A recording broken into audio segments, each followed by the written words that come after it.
itong si Rowena Guanzon nagwala sa mall.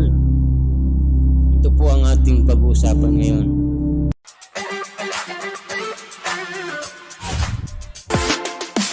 Luzon, Visayas at Mindanao, magandang araw po. Welcome po muli kayo sa aking channel. At ito nga po mga kababayan, ang balita ngayon na kumakalat sa mga pahayagan na itong si Rowena Guanzon nagwala sa mall. Ano nga ba po ang dahilan? Ano nga ba ang nangyari sa kanya kung bakit sabi ng iba nagwalwal nagwala, nag-init ang ulo, hindi nakapagpigil.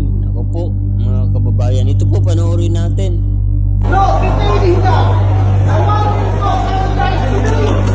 Yeah. If you are sick, madam, if you are sick, you don't go out to the mall. Why are you here when you are sick? Who is this man? Did you ask him? Why did you believe this is stupid? Ignoramus! Mga pobre! Utang ina mo! Hindi ka nga naka-Rolex! Hindi ka nga naka-Gucci! Ako ba pinili mo? No! I want your name! So yun guys, napanood natin, yun pala ang dahilan. At ayon po sa balita mga guys, mga kababayan, na sinabihan daw pala itong si Guanzon po, ang sabi po ng balita ay napaubo.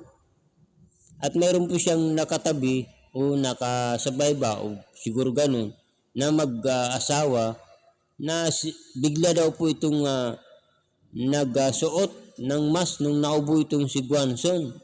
At nagsalita daw po itong mag-asawa o yung lalaki na kung ikaw ay may sakit, wag po kayong bakit ka pa pumunta ng mall.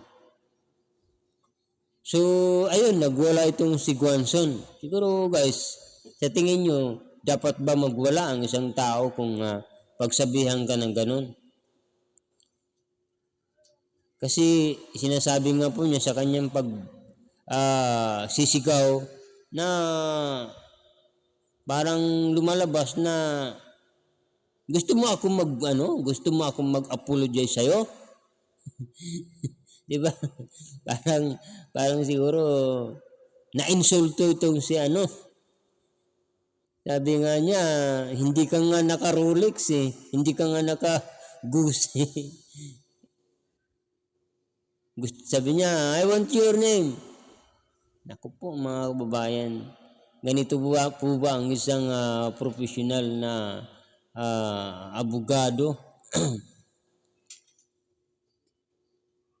Siguro depende sa sinabi kung ito bang nagsalita ay parang ang pagkasabi niya ay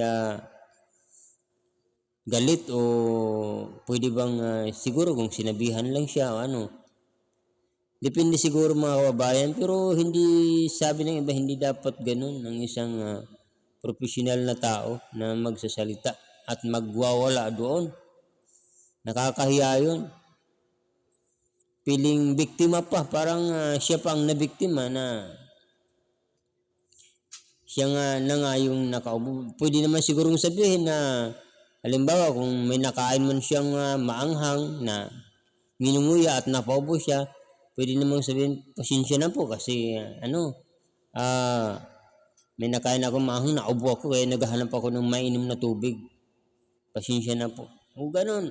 Pero ang ginawa po niya ay galit na galit. Nagwala. Pwede naman mga tuwiran. Di ba? At inano pa niya yung pagkatao nung nagsalita na tao. Bakit mayaman ka ba? Parang ganun ang lumalabas. Bakit mayaman ka ba? Hindi ka nga naka-Rolex. Hindi ka nga naka-Gucci o parang tinitingnan ko mga kababayan ng video, parang tinitingnan pa niya yung mula ulo hanggang pababa. Kaya nakapagsalita siya ng ganun. Ako po, sana itong mga ganitong tao ay magpakonsulta sa doktor. Yung temperature ng baka mataas ang dugo. Naku po, delikado yan.